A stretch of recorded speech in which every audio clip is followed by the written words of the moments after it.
dia, pessoal. Vamos nos acomodar aí. A gente vai dar início. Muito obrigada pela presença de todos vocês. Muito mesmo. Vocês já devem saber, eu sou a Angélica Marques, gerente de assuntos regulatórios da BIMED há um tempinho já. E a gente vai começar sem fazer muita, né? Aqui no painel de atendimento dos requisitos da RDC 751, que eu sei que o sucesso é a 751, e vocês. Os nossos palestrantes trarão importantes informações ao setor, com orientações para submissões e manutenção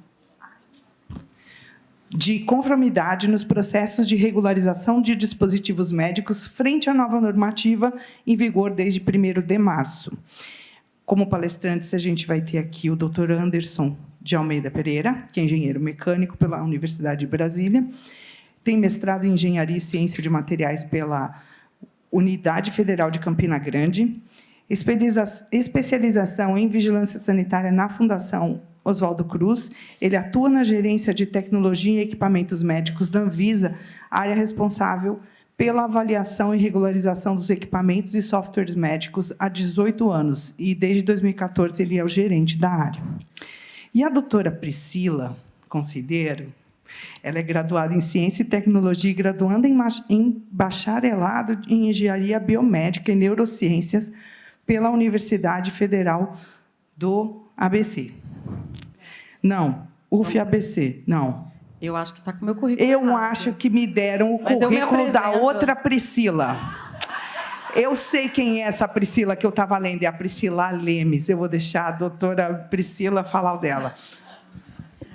Bom, gente, eu sou Priscila, sou graduada em enfermagem e obstetrícia pela Universidade de Brasília, com especialização em auditoria, em pedagogia, em vigilância sanitária e mestre em engenharia de ciência de materiais.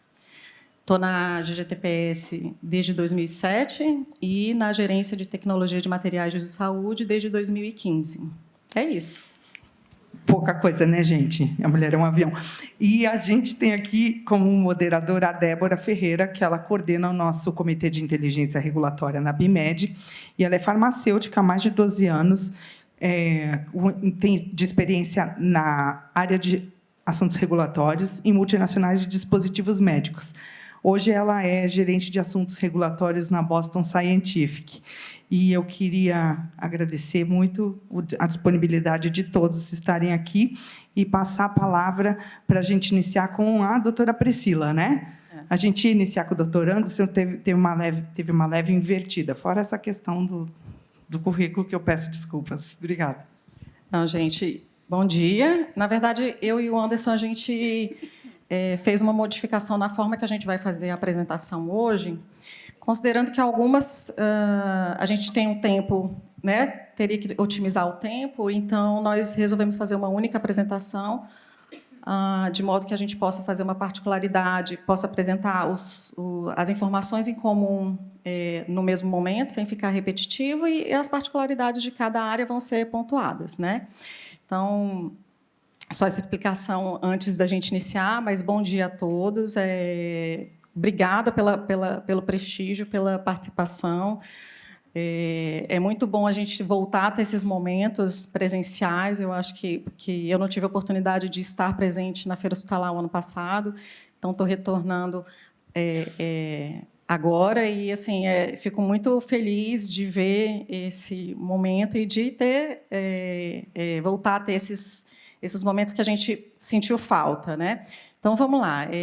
A apresentação hoje a gente vai fazer sobre a 751, que foi o regulamento publicado e atualizou a RDC 185 de 2001. Durante anos, a gente estava tentando fazer essa atualização e, finalmente, a gente conseguiu o ano passado. Né? Foi publicado em setembro de 2022 e entrou em vigor em março de 2023.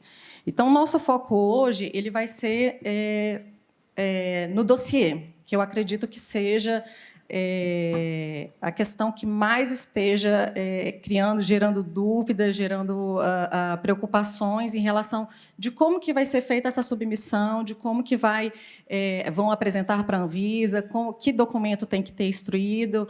Enfim, a gente vai tentar trazer algumas informações. A gente já teve a oportunidade de fazer algumas reuniões com algumas empresas, com associações, para esclarecer, mas é sempre bom ter esse momento. Então, o dossiê, pela RDC 751, nada mais é do que um documento que vai descrever as informações do produto e vai estar indicando as características, as especificações desse produto. Então, vai ter a finalidade, o modo de uso, o conteúdo, cuidados especiais. O nosso antigo relatório técnico, né? Só que ele vai estar incorporado de alguns outros elementos. Então, o relatório técnico da RDC 185, incorporado de alguns elementos. Então, quando que isso deve ser apresentado? Para fins de registro, quando a empresa for fazer o peticionamento, vai ter que anexar, e o nosso checklist ele já está estruturado com a questão, as informações do dossiê por cada capítulo. Então, para fins de registro, toda a documentação do dossiê deve ser submetida. Tá? Mas lembrando que, no caso de notificação, que é esse segundo itemzinho, apesar de não ter que ser apresentado para a Anvisa, de ser protocolizado no momento da petição de notificação, essa é uma documentação que vai ter que estar de posse da empresa, caso seja necessário. Seja por solicitação da agência, propriamente dita, ou por qualquer vigilância estadual, municipal, se for necessário, eles podem solicitar, e a empresa, seja ela fabricante ou importadora, deve apresentar as informações ali contidas no dossiê, que são aqueles documentos estabelecidos no anexo 2. Tá? E lembrando sempre que as informações ali prestadas são de responsabilidade, né, devem ser assinadas, atestadas pelo responsável legal e pelo responsável técnico da empresa. Bom, essa daqui é a nossa estrutura do dossiê. A gente tentou, alguns não tinham denominações, e o Anderson deu algumas identificações para cada capítulo, de modo que ficasse algo mais claro e didático para todo mundo. Então, o primeiro capítulo ele trata de informações administrativas e técnicas. O 2 é a descrição propriamente do dispositivo médico e o contexto da aplicação. Esse capítulo 2 eu reforço que era o nosso antigo relatório técnico, então ele está restrito a esse capítulo 2, tá, gente? O capítulo 3, que são as evidências não clínicas, o 4, clínicas. O 5, a gente tinha antes o rótulo, a instrução de uso como partes fora do dossiê, eles passam a integrar o dossiê e são incorporados nesse capítulo 5, e o capítulo 6, que a gente tinha o item 1.6 do relatório técnico, ele passa a ser um capítulo à parte, que aí é a questão das informações sobre o processo produtivo. Então, a gente visualiza que, na realidade, a gente tem um antigo relatório técnico estruturado em capítulos, e incorpora o formulário de petição no capítulo 1 e o nosso relatório técnico com as informações básicas do produto no capítulo 2. Então, não são informações novas, não está sendo trazido nada novo para ser apresentado, apenas uma estruturação diferenciada que, conforme consta, inclusive, na resolução, é uma estrutura que veio do documento do IMDRF. Tá? Então, a gente vai começar a apresentar aqui as informações de cada capítulo, e aí a gente tem o capítulo 1, sobre as informações administrativas e técnicas.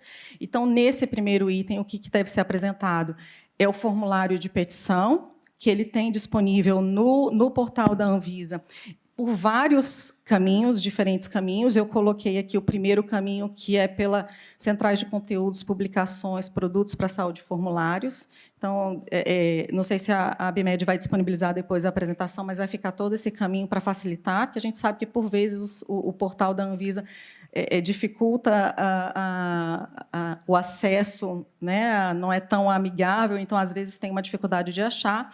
Então, a gente fez vários caminhos para disponibilizar esse documento. O primeiro é esse daqui, que vão ter todos os formulários, todas as declarações para atendimento à RDC 751, e depois, na consulta de cada assunto, a gente já disponibilizou o formulário, as declarações que são aplicáveis para cada assunto no próprio assunto. Então, se vocês forem fazer a consulta de assuntos, os documentos que vão ser apresentados já constam ali na forma de peticionamento. E também, quando vocês fazem o peticionamento no Solicita, também vai ter esses formulários e todos os formulários, planilhas, declarações anexadas. Eu voltei, desculpa. Bom, essa daqui é a carinha do formulário, e só lembrando que, pela RDC 751, esse é um documento que deve ser assinado eletronicamente. Essa assinatura eletrônica, acredito aí que todos passaram por um período aí de muitas exigências em deferimentos por conta de assinatura eletrônica. Então, eu acho que agora todo mundo já está bem superado esse ponto, e sabem que, para fazer a instrução processual lá na área de dispositivos médicos, os documentos precisam ser assinados eletronicamente, com certificado digital ou pela plataforma Gov, que não são aceitos documentos com assinatura manuscritos e digitalizados, né? Foi um período de transição, mas acredito que agora esteja superado essa fase, e até tem as orientações no próprio checklist. Esse formulário, além do formulário, o capítulo 1 ele também tem que ter uma lista de modelos, né? Além de ter as informações, de terem as informações ali descritas no formulário, a gente tem uma lista de documentos que, a depender do tipo de enquadramento, vão ter algumas informações contempladas ou não. Então, no registro de família, tem que ser informado todos os códigos e as descrições dos modelos. No caso do conjunto, o código do conjunto e a especificação da apresentação do quantitativo e os componentes daquele conjunto. Se tiver código de conjunto e código dos componentes, também é importante que se informe, e do sistema semelhante ao conjunto, que seja informado o código do sistema, os códigos dos componentes e a descrição. Informações sobre acessórios também devem ser apresentadas com seus códigos e descrições, lembrando que os acessórios também, por vezes, têm algumas particularidades que, lá no capítulo 2, também vão ter que ser incluídas. Lembrando que, agora, antes, a gente tinha aquele modelo de apresentar a lista de modelos no arquivo .doc, né, em Word, separados por ponto e vírgula. Como mudou o sistema, agora é em uma planilha Excel, onde devem ser apresentados os modelos linha por linha, tá? De forma que facilite tanto para a empresa quanto para a agência fazer o preenchimento, que, por vezes, às vezes, a gente tem que fazer alguns ajustes manuais. Então, essa planilha facilita muito para evitar as retificações, as correções que, por vezes, tem necessidade. O capítulo 2, propriamente dito, como eu falei, é o nosso antigo relatório técnico. Então, o que tem que ter nesse capítulo 2? Pensa no nosso relatório técnico anterior e traduz aquelas informações aqui para dentro. Então, tem que ter a descrição detalhada do dispositivo médico, aí vem o nome comercial, todas as especificações, composição detalhada, as principais características e funcionalidades. No caso de equipamentos, trazer a questão do modo de operação. No caso de materiais, as composições elas têm que ser apresentadas de todos os componentes, absolutamente de todos. No caso dos equipamentos, existe essa observação de que os componentes dos materiais que entram em contato com o paciente operador devem ser apresentados. Então, aí é uma particularidade de cada área. E, no caso de equipamentos, a gente tem que a indicação de quaisquer outros dispositivos médicos ou dispositivo em geral destinado a ser utilizado com ele, com o outro, deve ser apresentado nesse capítulo. Então, se existe alguma utilização em conjunto, deve ser especificado ali nesse documento, tá, gente? Então, por exemplo, eletrodos que são empregados em conjunto com equipamentos de ECG, suporte de pacientes empregado conjuntamente com mesas cirúrgicas. A gente tem algumas bombas também bombas de infusão. Os equipos, quando são regularizados com os equipamentos, têm que ser informados quais são os equipos que são utilizados. Então, essas informações, quando há utilização conjunta de mais dispositivos médicos, essa informação tem que estar contemplada. E também a questão dos acessórios, que, por vezes, esses acessórios eles têm informações também, podem ser comercializados, às vezes, separadamente. A gente precisa das informações, porque, por vezes, eles têm informações particulares distintas dos materiais ou dos equipamentos que estão sendo regularizados. Então, por vezes, a gente tem equipamentos que são apresentados não estéreis e a gente tem um acessório que está incluído ali que tem uma característica de esterilidade. Então, esse é o tipo de informação que precisa obrigatoriamente estar ali presente, porque muitas vezes nós somos demandados para essas informações e, quando a gente não tem, acaba gerando até uma demanda para a própria empresa. Ainda no capítulo 2, a gente tem a questão da indicação, a gente passou aquela primeira parte, que é a descrição do produto, e a gente vai ter o item 2.1, que vai ter a questão da indicação e finalidade de uso a que se destina o dispositivo médico. Então, trazer a indicação, para que se pretende aquele dispositivo, o que é esperado, quais são os benefícios clínicos, em caso de alguns equipamentos, estabelecer, definir quais são os usuários a que aquele equipamento é destinado para ser utilizado, por quem vai ser utilizado, é profissional de saúde, é para público leigo. Então, isso tem que estar, esse é um tipo de informação que deve estar ali. Além disso, as contraindicações, indicações, advertências, precauções, cuidados especiais. Então, essas informações também vão estar contempladas e também, em especial, aos equipamentos, deve estar especificado o ambiente que esse produto deverá ser utilizado, se é um ambiente doméstico, se é hospitais, laboratórios médicos, ambulâncias, enfim, cada local ele deve estar especificado isso. E aí também a gente tem a questão das formas de apresentação do produto, que devem ser apresentadas informações de como aquele produto é apresentado, se é em conjunto, a embalagem, a composição daquele, se é um conjunto, que faz parte daquele conjunto, enfim, todas as informações de como aquele produto vai ser apresentado. E os desenhos técnicos, aí eu chamo a atenção, que é o desenho técnico, tá, gente, do produto. Não é, a depender do tipo de produto, não é só uma imagem gráfica do produto, não é só... Por vezes, a gente não vai ter um desenho técnico de determinado tipo de produto, por conta da própria característica dele. Então, nesses casos, a empresa vai apresentar uma imagem, mas naqueles que é exigido o desenho técnico, que é necessário um desenho técnico, é nesse momento que vai ser apresentado. Aqui a gente também tem, esse daqui realmente é algo que veio trazer de novo, né, que não existia anteriormente, que é, dentro desse capítulo 2, a gente tem o histórico global de comercialização, e é uma informação onde a empresa vai apresentar a indicação dos países ou jurisdições nos quais aquele produto já é comercializado. E aí, até mesmo por sugestões durante conversas com as associações, foi feita uma sugestão de dar um limite, especificar um limite. Então, a gente colocou o máximo de 10 jurisdições ou países, né, e priorizar sempre aqueles países que fazem parte do IMDRF. E aí são as informações que tem que ter nesse histórico global: o número de autorização, se tiver, né, pela autoridade reguladora do país, se o dispositivo tiver alguma diferença, alguma especificação diferente, de alguma forma esclarecer essa diferença, os nomes comerciais, se tiver nomes comerciais diferentes. Isso é muito importante, principalmente para as ações pós-mercado, porque muitas vezes nós somos demandados e existe alguma ação pós-mercado que o nome comercial no Brasil é distinto do que está lá fora. Então, essa é uma informação importante para as nossas ações pós-mercado. E aqui tem uma particularidade: se o produto foi utilizado para uso compassivo de alguma forma, isso deve ser informado, ou se foi utilizado para pesquisa clínica. Tá? E aí, se houve alguma ação de recolhimento, alguma ação pós-mercado por conta de questões de segurança e eficácia, essa informação deve estar contemplada ali naquele documento.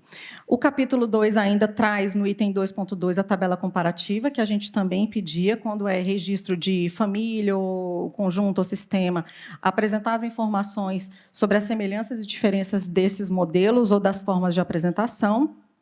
Tá? Apresentar todas as informações para a gente tentar identificar se é possível ou não aquela apresentação daquela forma. E, para isso, a gente chama a atenção de 3 regulamentos que a gente tem que tratam de agrupamentos, que, com certeza, vocês já estão aí craques desses regulamentos, porque, na verdade, a gente teve uma nova publicação, mas da antiga 14, RDC 14 de 2011, e RDC 556 de 2021, foi só a mudança de numeração, tá, gente? Por conta de uma ação nacional que teve para revisão de atos normativos. No caso de implantes ortopédicos, a gente tem a RDC 594 de 2021. Essa, sim, a gente teve algumas mudanças relacionadas às possibilidades de agrupamento. E a RDC 542 de 2021, que era a antiga 97, que ainda é utilizada para equipamento. Então, quando a gente fala em agrupamento de equipamento, a gente utiliza a 542. No caso agora a gente vai entrar nas partes específicas de cada área, que é o dossiê, o capítulo 3. Né? Até pelas características dos produtos, a gente vai ter algumas diferenças. Essas orientações, gente, do que deve ser apresentado, ela já está bem descritinha no checklist. A gente fez questão de descrever o que é esperado para tentar facilitar. Então, o que é o relatório de gerenciamento de risco? Durante o desenvolvimento do projeto do produto, o fabricante ele vai fazer uma avaliação de risco e vai desenvolver um relatório de gerenciamento de risco. Esse relatório de gerenciamento de risco ele passou a ser cobrado pela agência já há alguns anos e cada vez mais é um documento que tem tido uma grande importância para a nossa avaliação durante a análise da documentação técnica. Então, deve ser apresentado e é um documento que é elaborado a partir de uma norma internacional, que é a 14971. Né? Então, esse relatório obrigatoriamente deve ser apresentado, porque são informações, a partir dos riscos identificados, a gente vai identificar algumas informações que obrigatoriamente devem ter instrução de uso, algumas advertências, alguns ensaios que devem ser exigidos ou que estão contemplados, não vão ser feitos porque estão contemplados no gerenciamento de risco de alguma outra forma. Então, ele é um documento de extrema importância para nós.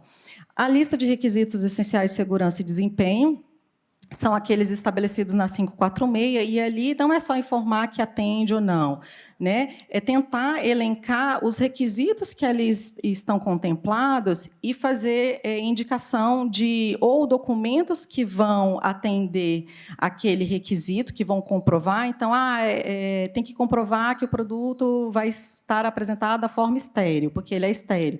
Então, como que eu consigo comprovar isso? Não é simplesmente falar o produto é apresentado estéril. Não, ele tem que fazer uma referência a um documento que vai fazer a comprovação dessa informação.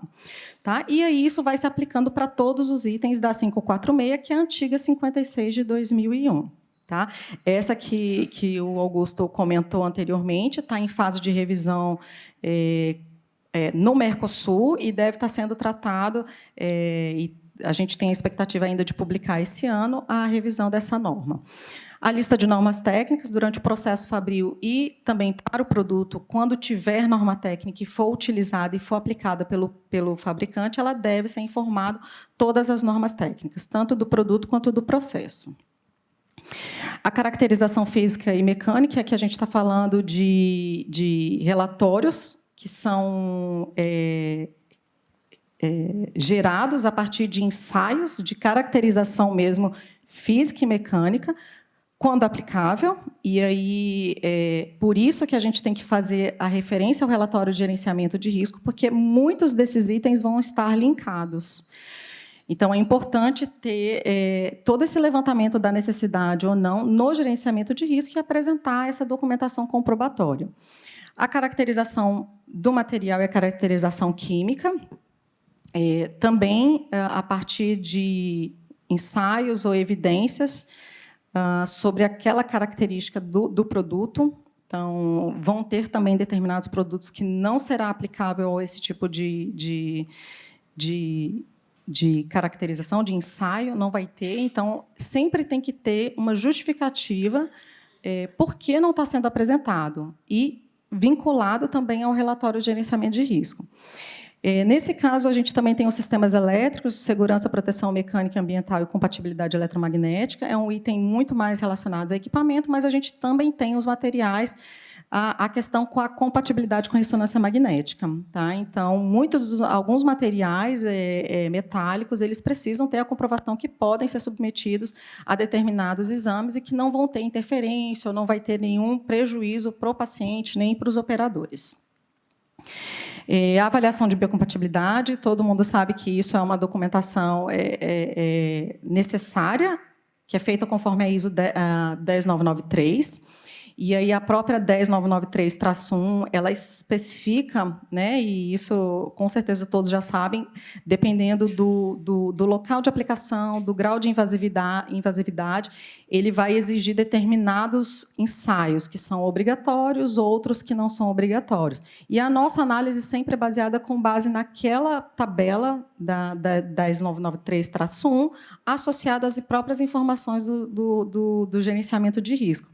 Porque, por vezes, às vezes, pode ser um material consagrado que a empresa não realizou os ensaios com aquele produto propriamente dito, mas ele consegue comprovar por meio de literatura ou outros documentos que aquele material ele é biocompatível. Tá? Mas aí, lembrando da questão da comprovação da similaridade do produto, que pode ser utilizado, sim, sem ter nenhum prejuízo. Aí a gente tem a questão da segurança de materiais de origem biológica, no caso, produtos que tenham tecidos, células de origem animal, a gente tem que lembrar que existem regulamentos específicos, que tem que ser apresentados os laudos da matéria-prima, os laudos analíticos de matéria-prima, e lembrando aqueles que têm a questão da encefalopatia espongiforme, tem que apresentar as informações específicas dos regulamentos, além do laudo analítico, tem uma documentação adicional, conforme o tipo de tecido e o risco geográfico da matéria-prima. E a validação de esterilização, também que é um documento já que os fabricantes e os importadores estão acostumados, que vai ser apresentado tanto o protocolo, tá? Ou às vezes o relatório ele já tem informações do protocolo, em outros, dependendo do sistema de qualidade de cada empresa, em outros momentos não vão ter. Os relatórios e os protocolos vão estar diferenciados, então é importante a gente saber como que foi pensado e como de fato foi executado e qual foi o resultado atingido. E aqui, no caso, a gente já incorporou a questão de toxicidade residual, tá, gente, nesse item de validação de esterilização. Então, ele vai incluir a questão aqui da toxicidade residual dentro dessa validação de esterilização. E, no caso, continuando as evidências não clínicas, a gente tem a questão de limpeza e desinfecção de produtos reutilizáveis. Se tiver produtos que são reutilizáveis, a empresa deve informar quais são os métodos, os parâmetros utilizados tanto para a limpeza, desinfecção e esterilização. Então, qual é o método que é recomendado pelo fabricante, que foi validado para aquele produto ser reutilizado, né, até que se possa ser utilizado por tantas vezes e não perca sua funcionalidade, e também apontar aqueles itens que podem indicar que não seja, que a partir de determinadas características, aquele produto não deve mais ser reutilizado e passar por processos de reprocessamento. A usabilidade de fatores humanos, a gente sabe que esse é um relatório muito mais aplicável, essa documentação, a equipamentos, mas, de fato, a gente tem alguns materiais, sim, que precisam desse relatório de usabilidade, porque, por vezes, a gente tem alguns produtos que precisam de ter um ensaio, um estudo de usabilidade para que a sua aplicação seja correta. Então, muitas vezes, a gente tem alguns produtos com sistema de entrega, onde o sistema de entrega é mais desafiador do que o procedimento em si. Então, uma entrega de um produto, de uma válvula cardíaca, de um stent, às vezes, ele precisa, além do treinamento, ele precisa ter toda essa previsão de como fazer, porque a gente tem sistemas de entrega bem complexos. E o prazo de validade do produto e validação com o estudo de estabilidade. Então, esse produto é algo que, ao longo do tempo, também a gente passou por um momento de adaptação aí.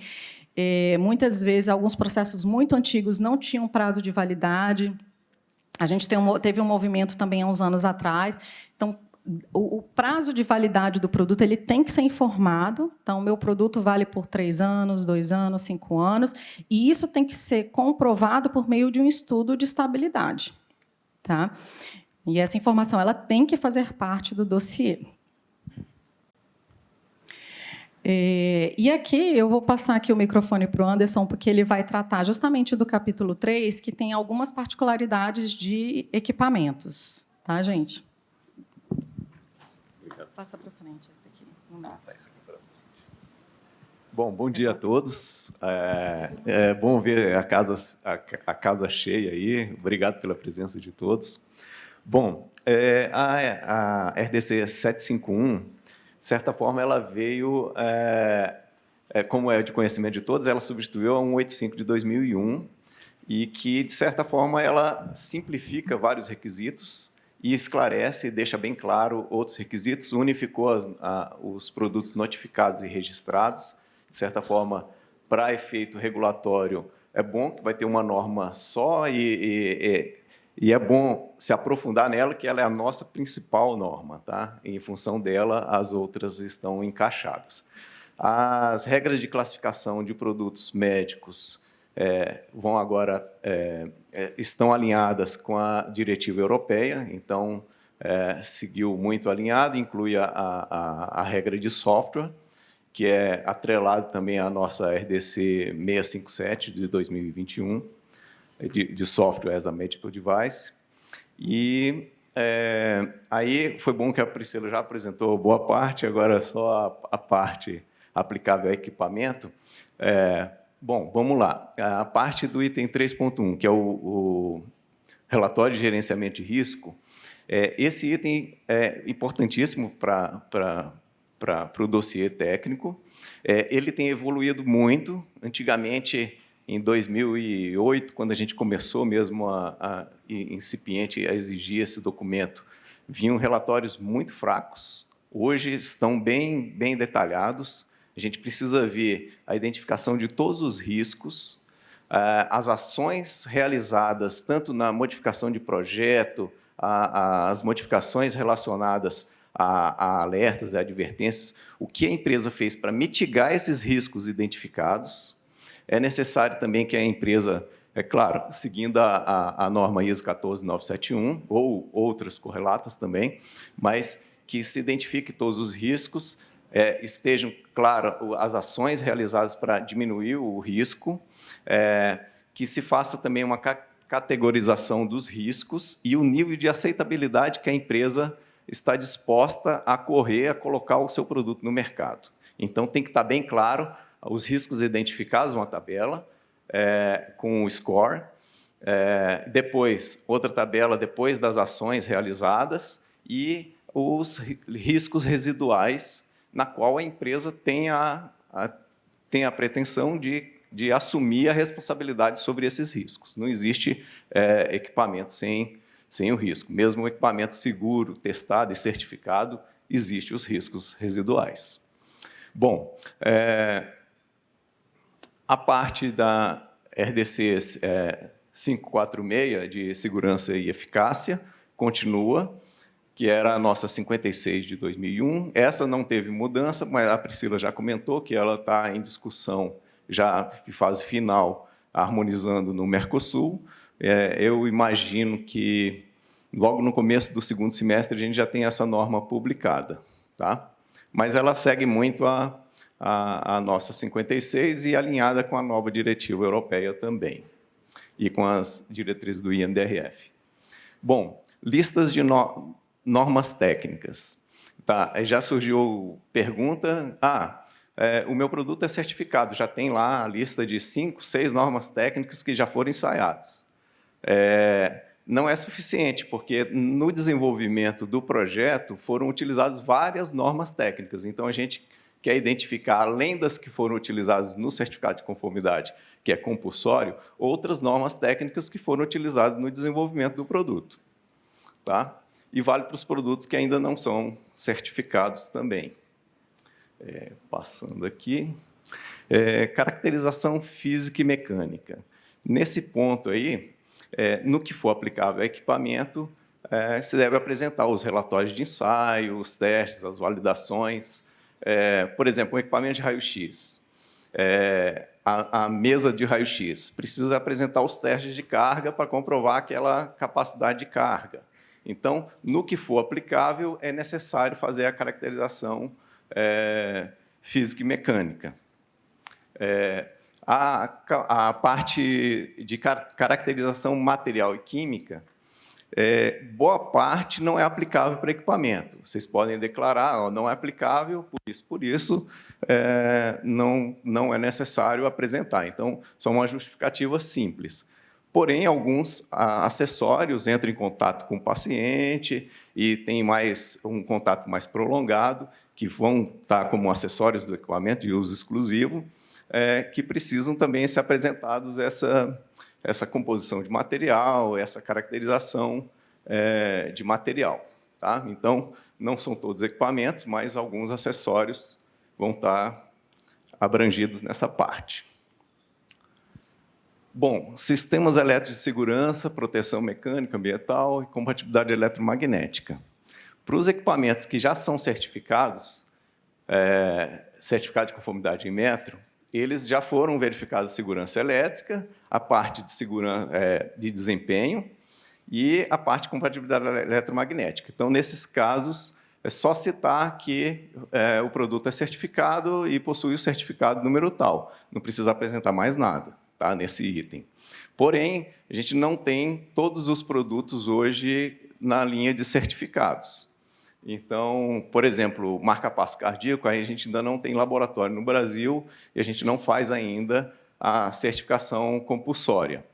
E aí, nesses casos, precisa, e as empresas já apresentam isso normalmente, então não é um requisito que vai aumentar assim, as exigências. As empresas que são fabricantes nesse ramo já apresentam, então, compatibilidade eletromagnética, segurança elétrica, então isso é básico. A descrição do software. Bom, descrever a versão do software nas instruções de uso. A versão do software nas instruções de uso tem que ser a mesma e no certificado de conformidade também. Então, tem que alinhar essas informações. É uma descrição simples do software. Quando o software já é embarcado, são as funcionalidades do equipamento.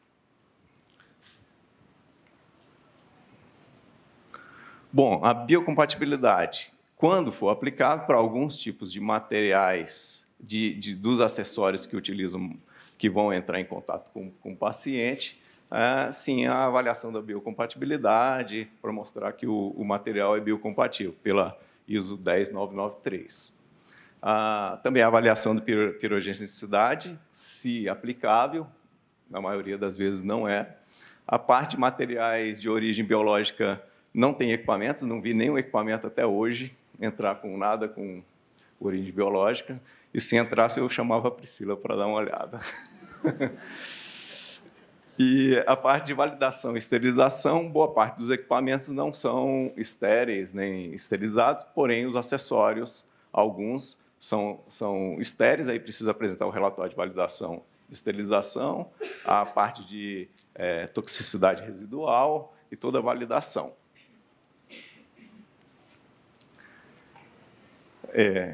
Toxicidade residual, a gente comentei agora, está atrelada aí a parte dos acessórios estéreis. A limpeza e desinfecção de produtos reutilizáveis, esse é importantíssimo. Tá? Os métodos utilizados para limpeza, os produtos apropriados para não degradar o equipamento ou o acessório, que vai ser limpo, e depois passar por um processo de desinfecção ou um processo de esterilização. Então, tem que estar tudo bem descrito.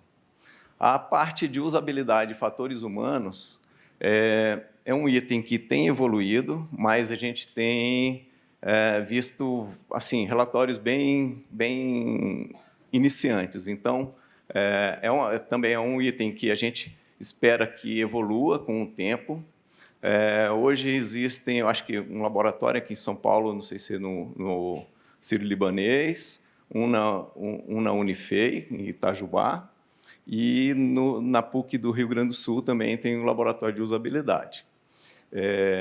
Para os equipamentos que são certificados, minimamente, no certificado de conformidade já tem os itens que são declaratórios da parte de usabilidade. Então, se o equipamento é certificado, para a gente não precisa apresentar relatórios de usabilidade. Basta informar o número do certificado de conformidade. para os outros produtos, sim, é uma avaliação. Ainda a gente não está cobrando assim um relatório gigantesco que o equipamento vá para um desses laboratórios e seja avaliado por cada tipo de operador. Por exemplo, vai ser um equipamento X, ele vai ser operado tanto por médico quanto por enfermeiro. Então, pela norma de usabilidade, teria que passar minimamente por 5 pessoas de cada tipo de especialidade que vão utilizar. Isso a gente não está exigindo, é apenas um relatório, uma avaliação técnica da empresa sobre a usabilidade.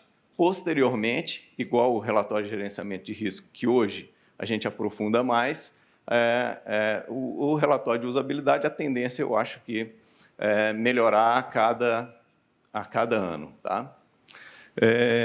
E a gente usa como uma referência a norma NBR-EC 62366. O ideal é que a empresa siga essa norma para se balizar no relatório de avaliação de usabilidade. O prazo de validade, quando aplicável, normalmente, para equipamento, em geral, é o prazo indeterminado, a gente não exige o prazo de validade, mas vários acessórios que estão dentro do equipamento, no mesmo processo de registro, esse sim tem prazo de validade, que é o prazo de validade da esterilização, aí apresentar também os estudos de estabilidade para garantir que aquele prazo estabelecido de 3, 5 anos, ele foi estável nesse período de validação. E agora, voltando às evidências clínicas, passo de novo aqui a palavra à Priscila. Então, bora lá, gente. O Anderson me deixou apertada aqui com o tempo. O capítulo 4, na sequência, então, a gente tem a parte de evidências clínicas, onde deve ser apresentada a questão, a depender da característica do produto, vão ter informações, vai ter que ser apresentado o resumo de evidência clínica, né, um relatório de avaliação clínica, então, a depender, vai ter que ter uma pesquisa, um estudo clínico específico para aquele produto, e, dependendo do produto, não vai precisar, né, apenas uma avaliação clínica, ela vai ser necessária para fins de regularização. Então, vai depender do quê? Se o produto é inovador, se é um produto com uma composição que tem algum composto que conceda àquele produto uma característica inovadora, enfim, indicações inovadoras. Basicamente, são para produtos inovadores ou para produtos que não há como fazer uma comprovação de eficácia do desempenho daquele produto com um outro produto, que não há essa possibilidade de comprovação. E, para isso, tem que ser apresentado, além do resumo de evidência, a literatura utilizada para aquela avaliação. E tudo o que foi feito, todos os artigos que foram utilizados para fazer aquela avaliação clínica devem estar apresentadas naquele documento.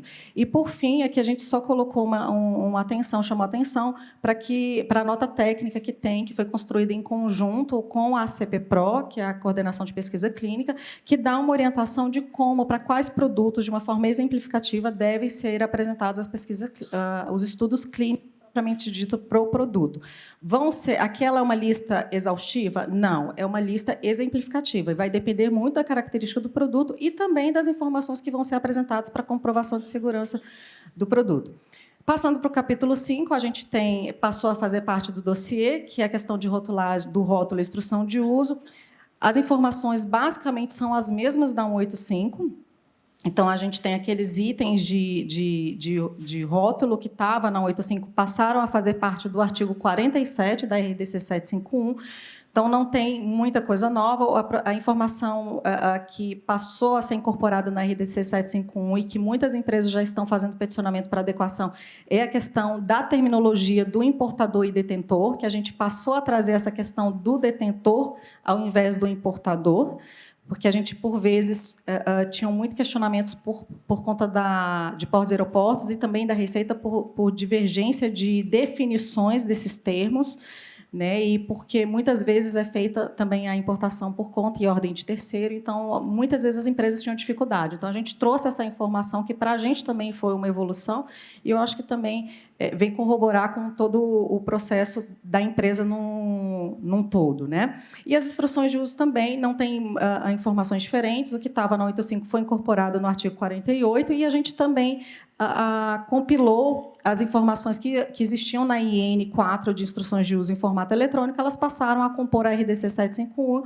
mas as informações elas foram incorporadas tais quais já faziam parte da instrução normativa. Não tem informação nova a ser adicionada. Só lembrando que tem que sempre fazer a vinculação de qual é a versão vigente no rótulo do produto, enfim, e nos equipamentos tem que ter também a questão nos termos da RDC 549, o manual que vai ser disponibilizado tem que ser de acordo com o identificado no certificado em metro. Por fim, a gente tem o capítulo 6, que vai falar sobre as informações do processo produtivo. Então, para fins de apresentação na agência, a gente limitou esse capítulo para alguns pontos, que são as informações gerais de fabricação e endereço de unidade fabril.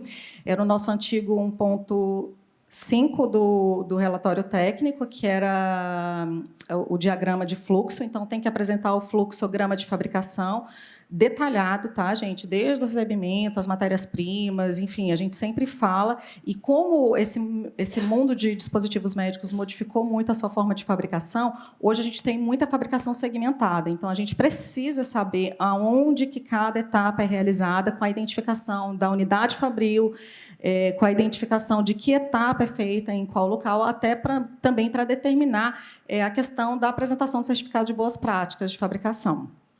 Tá? Então, só lembrando que o que eu falei, o diagrama de fluxo tem que estar detalhado e tem que ter a descrição de cada etapa, tá? Chamando a atenção para as etapas de controle de qualidade. Se tiverem várias unidades fabris, que elas sejam especificadas com a identificação, nome, endereço, para a gente ter a identificação precisa desses fabricantes. Então, assim, do dossiê, gente, eram essas informações. Aí a gente passa rapidamente só para tratar a questão do reenquadramento. Essa é uma informação que a gente trouxe já no webinar, mas a gente tem recebido muito questionamento, muita informação sobre essa questão do reenquadramento. A gente tem 3 possibilidades de reenquadramento, que é alteração de classe de risco sem regime sem alteração de regime de regularização. Então, de 1 para 2, de 2 para 1 dentro de notificado, 3 para 4, 4 para 3 dentro do registro. Né? Alteração de registro para notificação. Então, vou abaixar a classe de risco. Não vi ainda nenhum exemplo disso. Acredito que, não sei se o Anderson tenha verificado, mas acredito também que não. E a alteração de notificação para registro, que esse daí a gente sabe que tem e já tem, inclusive, peticionamento para isso. A gente disponibilizou recentemente uma nota técnica, dando algumas orientações sobre como fazer esse reenquadramento.